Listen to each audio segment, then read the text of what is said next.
যে কলিতে শিষ্যের কারণে গুরু নরকগামী হবে, গুরুর কারণে শিষ্য নরকগামী হবে।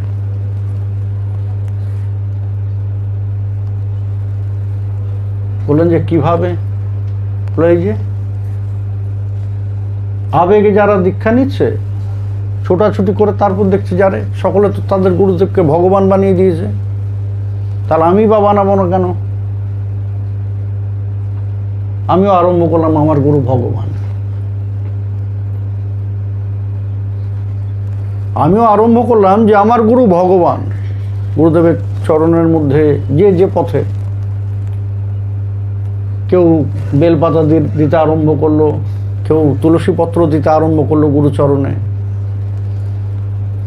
তা যার চরণে এমন বিল্লপত্র তুলসী পত্র পড়ছে, তার গতি তো নরকের দিকে হবেই। মোরাও শান্তি নেই।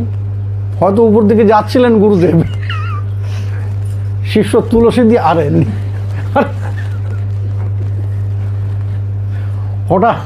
হঠাৎ করে ব্যাক গিয়ারে গাড়ি চলতে আরম্ভ করলো।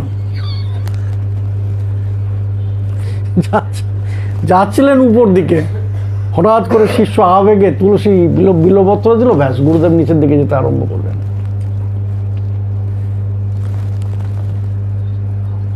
আর ঠিক উল্টোটা হয়, গুরুদেব নিজেকে প্লেস করলেন, আমি কৃষ্ণ, আমি গৌর, তোমরা আমাকে এইভাবে ভজনা করবে। এখন গুরুদেবের আদেশ শুনে যখন শিষ্য করতে আরম্ভ করলো, তখন গুরু তার দলবল সহ, শিষ্য সহ নরকের দিকে গমন করবেন।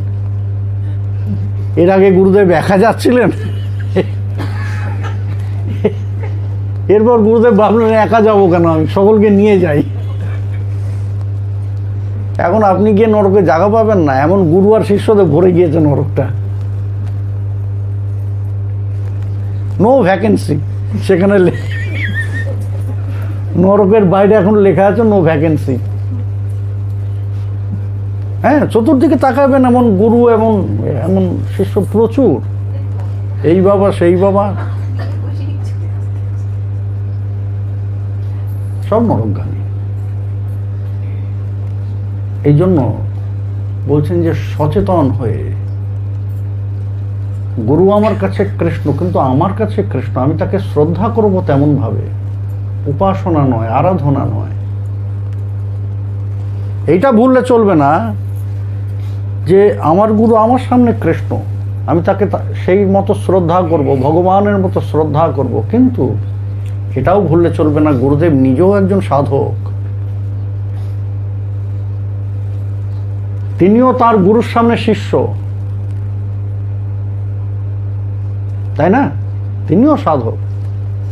সুতরাং ওই যত ভক্তি থাকুক, শ্রদ্ধাতে রাখবেন, আরাধনার মাধ্যমে গুরুদেবকে ভগবান বানাবেন না। বানালেই সদল বলে সব একসঙ্গে ওইখানে যেতে হবে। ঠাকুর মহাশয় আমাদের এই সমস্ত কর্মগুলির সংস্কার করছেন। ভাগবত শাস্ত্র মর্ম নববিধা ভক্তি ধর্ম, সদাই করিব সুসেবন, অন্ন দেবাশ্রয় নাই, তোমারে কহিল ভাই, এই তত্ত্ব পরম ভজন। তোমার আধ্যাত্মিক জীবনকে আরম্ভ করার পূর্বে সেই বিষয়ে তোমার আগে সুচিন্তিত জ্ঞান লাভের প্রয়োজন। আর সেই চেতনা লাভের সর্বশ্রেষ্ঠ উপায় কি না, বলেন যে ভাগবত ধর্মের আচরণ করা।